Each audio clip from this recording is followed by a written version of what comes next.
Good day. So karon ato ang buhaton ng activity laboratory for which is ang database administration and security. So for task 1 is magbuhat atog user and privilege management. So matuturing first one ito buhaton atog user not dali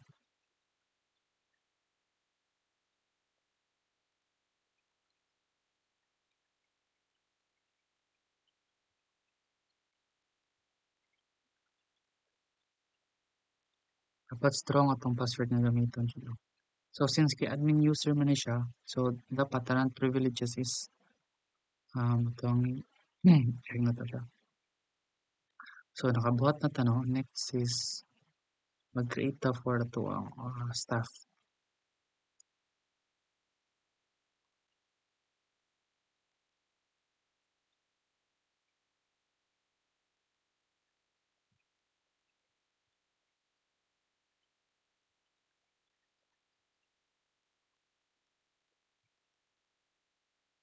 So since kay staff ram ni siya. So mo lang ni atong privileges na atong okay, so nakabuhat na tanong. Next, ato silang i-check. So dara. Itong admin user which is naasiha tanan ang privileges and atong staff user which is mo ni select insert update lang yang privileges. So nano kay database diri dugay na ni siya na akong gigamit. So since kay sabotable naman no so pang ano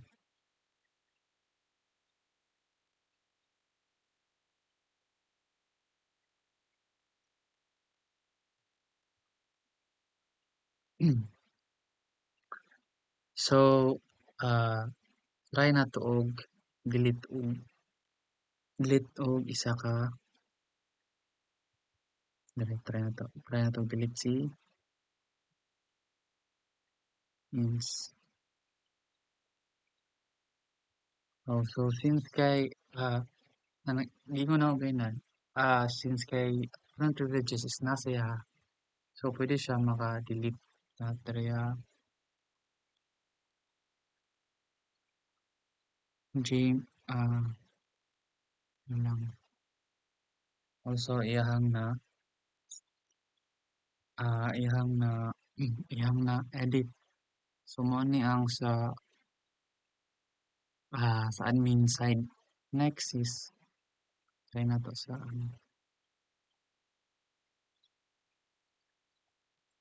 staff.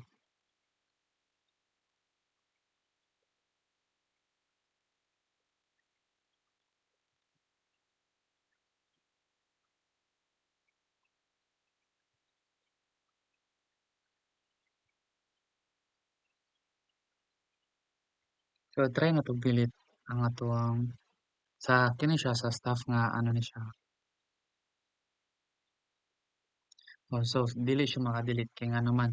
Kaya atong gihatag nga privileges lang gay na is ang wala siya walay delete nga included.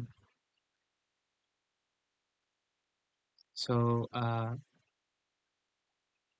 next na to buhaton is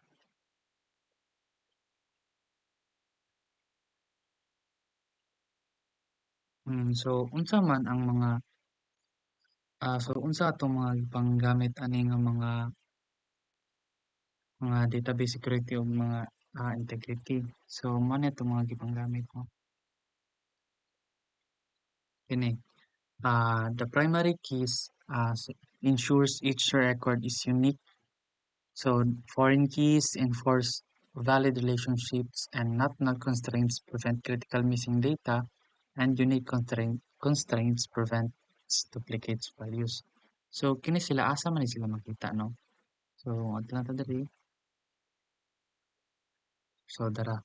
So sa makita na to diri ang atuang employee ID mo na yung atong primary key. And kinatong department ID position ID mo ni sila ang atuang foreign key. Foreign keys no. Next, wait lang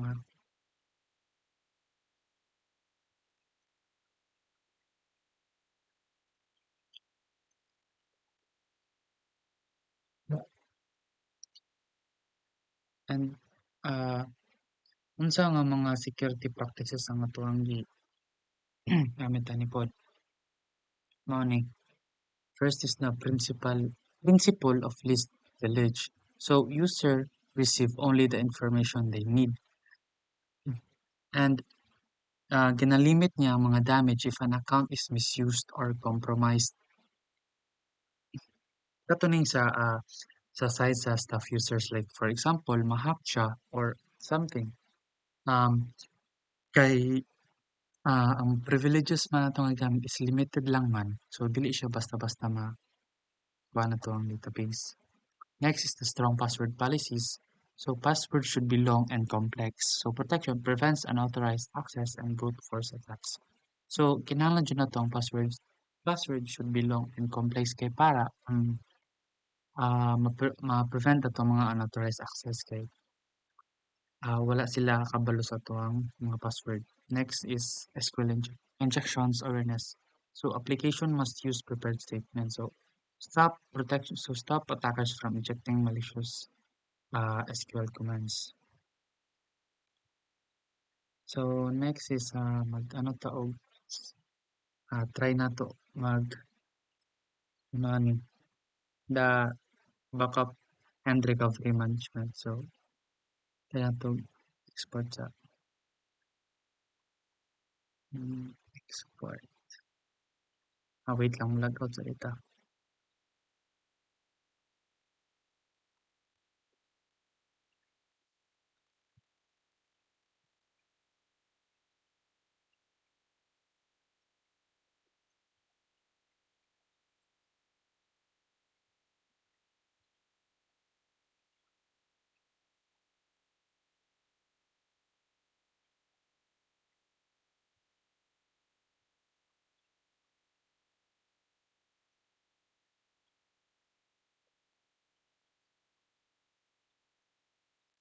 So, mag-try nato ni delete nato no and then i-backup nato ni siya. Try nato delete and then import. So, dapat kato itong delete is mabalik to save.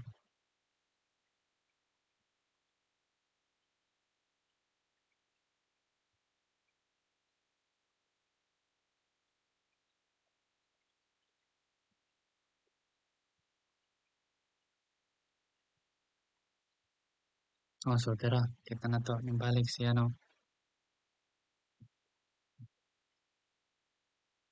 So, mao to. So, nganong importante man ang backups sa isa ka business.